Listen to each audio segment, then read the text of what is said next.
નગરપાલિકાની યોજાનાર ચૂંટણી સંદર્ભે શહેર કોંગ્રેસ પાર્ટી દ્વારા વોર્ડ નંબર 9 માં જાહેર સભા યોજાઈ। રાજકોટ જિલ્લાના ઉપલેટામાં નગરપાલિકાની સામાન્ય ચૂંટણીના પ્રચાર પ્રસાર શરૂ થયા છે ત્યારે વિવિધ પક્ષો દ્વારા જાહેર સભાઓ યોજાઈ રહી છે।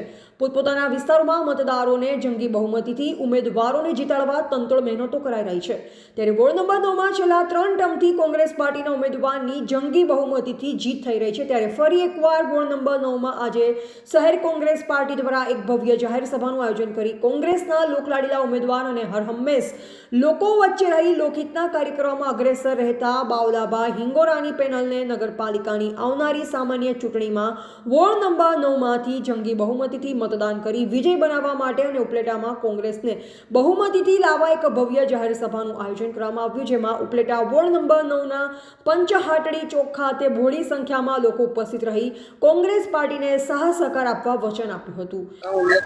આજરોજ ઉપલેટા નગરપાલિકાને જે સામાન્ય ચૂંટણી છે એમાં વોર્ડ નંબર 9 ની અંદર જાહેર સભાનું જ્યારે આયોજન કર્યું છે ત્યારે કોંગ્રેસ પાર્ટીના સૌ આગેવાનો ઉપસ્થિત રહ્યા છે।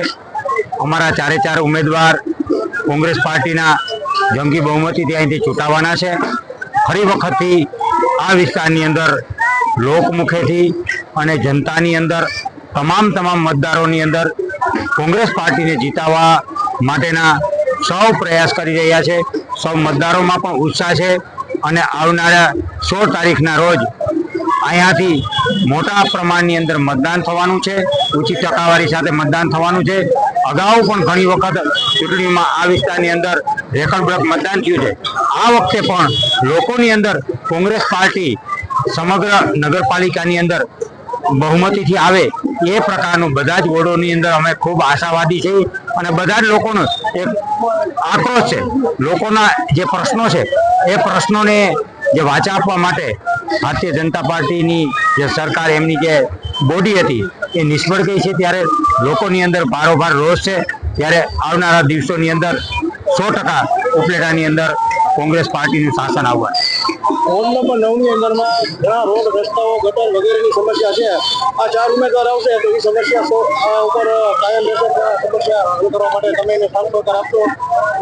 કોંગ્રેસ પાર્ટી હંમેશા એમના જે કાર્યકર્તા હોય કે એમના ચૂંટાયેલા પદાધિકારી હોય એ હંમેશા નાના માણસો અને જે વિસ્તારની અંદર એ ત્યાં કટિબદ્ધ રીતે જવાબદારીપૂર્વક કામ કરવા ટેવાયેલા હોય છે અને કામ કરતા રહે છે।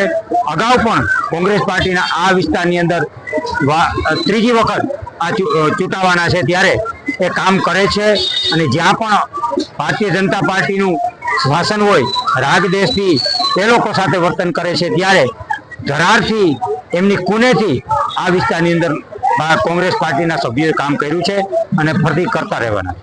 અહેવાલ નરેન્દ્ર રાવરાણી, સંબંધ ભારત ન્યૂઝ, ઉપલેટા।